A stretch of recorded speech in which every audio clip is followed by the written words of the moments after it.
Thank you, Dr. Kelly. Dr. Malczewski.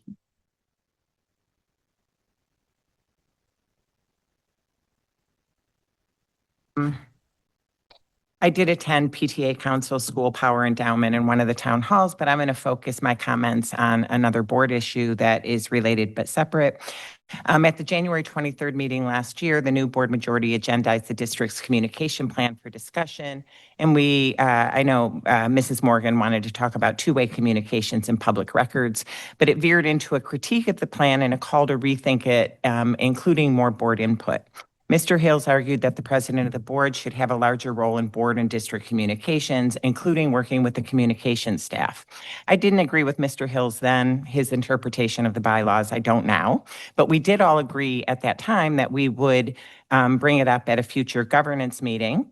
And we also agreed that to the extent that President Perry has a role in communications, the board president is not the spokesperson for the whole district. And Board Policy 9200 says that a board member has no individual authority. We should operate as a collective authority. This principle was underscored at the spring governance workshop with Leadership Associates, that board members must communicate as a collective body. So President Perry speaks on behalf of the board, and her public speech should represent the entire board. We didn't have further discussion, but the board has taken over writing It's a Wrap as of the last board meeting with a statement, or at least a part of It's a Wrap, with a statement that includes false information and represents the perspective of only some board members. I found both the tone and content to be deeply problematic. And what's interesting about it is I believe other board members thought it didn't go far enough, which will get to the main point I'm going to make. My general concern is that majority board members use the idea of transparency as a cudgel to share partial and false information that lends itself to false narratives. This is also a good moment to remind the board of what our teachers already said, our union members already said, 9005 is about our behavior. It asks we understand the implications of our behavior, assume collective responsibility for building unity, create a positive organizational culture by governing in a dignified and respectful manner, and treat everyone with civility and respect. It also says we should refrain from management functions that are the responsibility of the superintendent.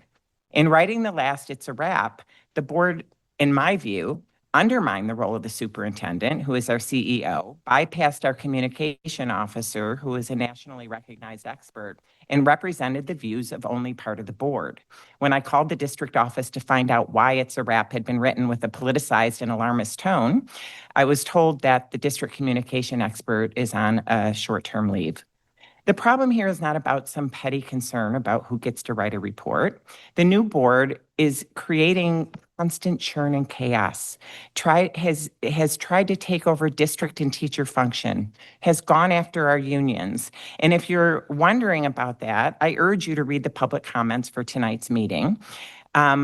Many of the actions that happen here exhibit vengeful and often a petty desire to go after current and past district staff. It's prevented us from doing what we're supposed to do, which is take care of our students. We have a board problem that is undermining our students, negatively affecting the district's reputation, which for those of us who own property in town, it affects our property values, whether you have students here in the district or not. It feels oddly dystopian to have to warn our community to be careful what is published from the district office, because some of our communications have been taken over to represent board perspective. We don't even agree on the board about what that perspective should be. We have a communication expert and a superintendent who knows how to do that. I have spoken with President Perry to share my concerns, and I will continue to work with her constructively to develop a more collaborative relationship on the dais. But we should be relying on our communication expert and superintendent to report objective information from the districts. Last week's It's a Wrap did not.